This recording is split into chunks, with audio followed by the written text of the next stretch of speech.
Finn, I had a bad dream. It was about missing kids.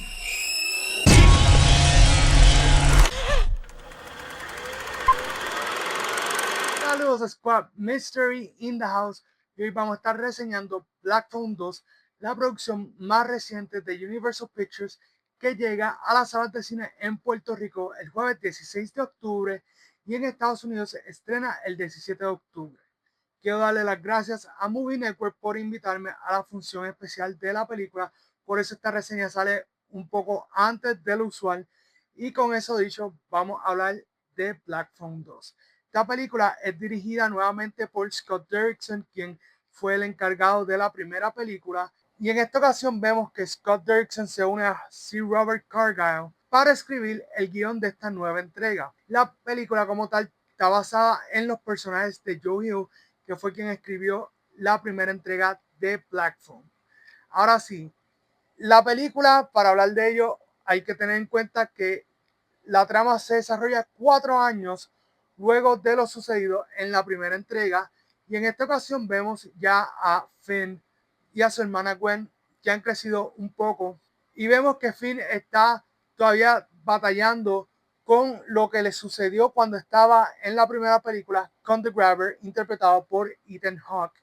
Y en esta ocasión vemos que los jóvenes llegan a Alpine Lake Youth Camp, que queda localizado en un lugar montañoso y que van en pleno invierno, así que la película se desarrolla mayormente en este campamento y realmente pasan unas cosas bien locas. Si vieron la primera película ya se pueden imaginar qué es lo que está pasando en esta nueva entrega, simplemente que ahora el valor de producción está mucho más elevado y por ende se dan unas cosas bien pero bien tenebrosas en ese campamento. Ok, vamos a dejar de hablar de la trama porque creo que caeríamos ya en territorio spoiler, pero sinceramente esta nueva entrega tiene algo bien chévere y es que se nota que a Scott Derrickson le gustaban películas como The Thing, como The Shining y A Nightmare on Elm Street, entre otros clásicos del cine de horror.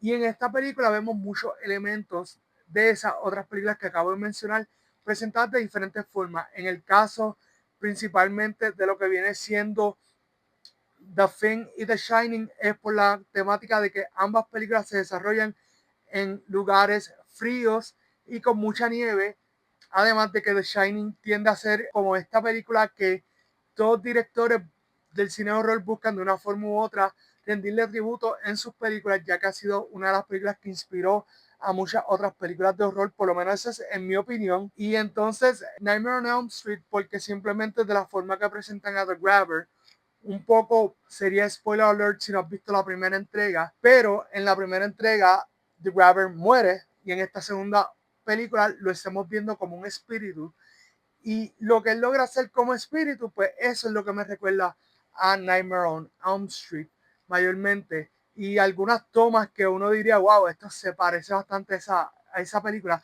pero en general creo que lo que hace muy bien esta nueva entrega de Black Phone 2 es que nos está llevando a los protagonistas a un lugar distinto de donde los vimos durante The Black Phone. La primera película se ambientaba cerca de su casa, en la comunidad. En esta ocasión van a otro lugar completamente desconocido y que ahí van descubriendo cosas que pasaron en ese campamento. Para mí, dentro de las actuaciones, tenemos a Mason Thames, que le interpreta a Finn. Y en la primera película, algo que funcionó mucho es que los protagonistas eran niños. Así que era un poco más fácil comprar toda esta cuestión de que el villano era The Grabber y como que la historia fluía un poquito mejor. En este caso, al ser mucho mayor de lo que era en la primera película, pues tiende a pasar algo similar a lo que pasaba con las películas de Harry Potter, y es que llegó un momento donde ya era un poco difícil comprarse la cuestión de que estos niños están en una escuela mágica luchando contra fuerzas oscuras.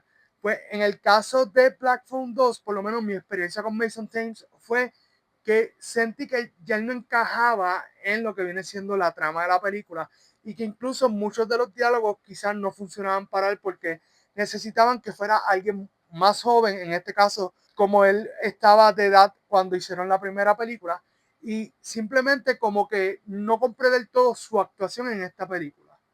Eso sí, la hermana de él, que es Gwen, interpretada por Madeleine McGraw, ella tiende a ser la figura que sobresale tanto en la primera como en esta segunda película. Porque en la primera película, obviamente, ella es quien tiene las visiones y es quien puede ver un poco hacia el futuro y lo que va a pasar.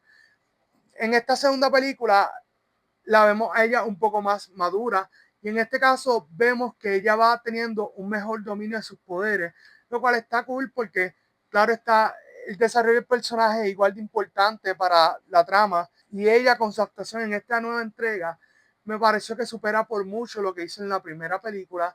Ella se nota que se disfrutó hacer el papel de Gwen y al final del día para mí una de mis cosas favoritas fue su actuación en esta nueva entrega. Por otro lado, creo que de los detalles que me gustaron mucho de esta película fueron la cinematografía, porque en este caso la película, y esto lo tuve que verificar para estar claro, la película fue grabada algunas de las escenas con la cámara Super 8 y por eso cuando uno ve el trailer y cuando está viendo la película, uno puede notar que hay como una textura granulada, como de las películas de antes de los 70 y 80 por ahí más o menos, cuando se grababa en fílmico. Y eso para mí le añade mucho valor a esta película porque dado el tiempo en el que se desarrolla la película, que es en el 1982, en aquel momento todavía ese tipo de textura para el fílmico era utilizado bastante. Y en el caso de la banda sonora me pareció que le pusieron mucho más cariño a la banda sonora. No es que en la primera película no haya una buena banda sonora, simplemente que en esta ocasión sentía que había más momentos de tensión y que estaban mejor desarrollados que en la primera película. Con eso dicho, también creo que una de las cosas que no me gustó tanto de la película fue el guión. Y con eso me explico a que hay momentos donde las conversaciones principalmente entre lo que viene siendo Gwen, Finn, en algunos casos con un amigo de ellos que tienen en común, tiende a ser un poco raro, se siente raro y es como que no sé si es el que ellos hayan crecido, que muchos de los diálogos simplemente no funcionan, más de que quizás el contexto en el que se está desarrollando toda la historia, pues hay algunos diálogos que simplemente se sienten como que los podían haber desarrollado un poco mejor. Pero eso es mi opinión, claro está. En general siento que esto es una buena entrega. Como secuela, claro está, habiendo hablado todo esto, para mí yo me disfruté la película, me gustó, pero, y aquí es donde viene el pero, siento que la primera película se benefició un montón de que los protagonistas sean más jóvenes. Además de que es un poco más difícil poder comprar toda esta narrativa de la segunda película, donde The Grabber es una entidad sobrenatural. Fue un poquito más difícil porque siento que por un lado hacen que funcione, pero por otro siento que el que los protagonistas sean un poquito mayores de edad pues como que le jueguen contra a la narrativa. Es algo parecido a lo de Stranger Things. Lo dije con Harry Potter, que es como que llega un punto donde ya los niños no se ven niños, por ende la historia no llega a ser tan interesante como antes. Con eso dicho como quiera, me sigue gustando Black Phone 2. Creo que es una película que vale la pena ver en cine. Creo que Scott Derrickson tiene este buen dominio del horror y cómo hacerlo que algo que parezca sencillo sea la cosa más tenebrosa del mundo. Con eso dicho, no quiero extenderme. Vamos a ir con la puntuación, que es lo que todos ustedes quieren saber. Para mí, Black Phone 2 es un 7.5 de 10. ¿Qué significa eso? Sigue siendo una película que aunque me gustó, sigo prefiriendo la anterior y por si acaso antes de grabar el video, me senté a ver las reseñas de Black Phone, la primera película. Sencillamente, a aquella película yo le di 8.5 de 10. La volví a ver recientemente. Siento que todavía esa puntuación se sostiene bastante bien. Por eso en esta ocasión le doy un 7.5. Creo que habían algunas cosas que funcionaron bastante bien. Creo que dentro de todo las cosas que no funcionaron son mínimas, pero aún así sigo prefiriendo la primera entrega. Con eso dicho, muchas gracias mi gente. Recuerden ser amables los unos con los otros. Recuerda como siempre darle like, comenta, suscríbete al canal si no lo has hecho, comparte este video y nos veremos en otro video de Movie Squad. ¡Wow!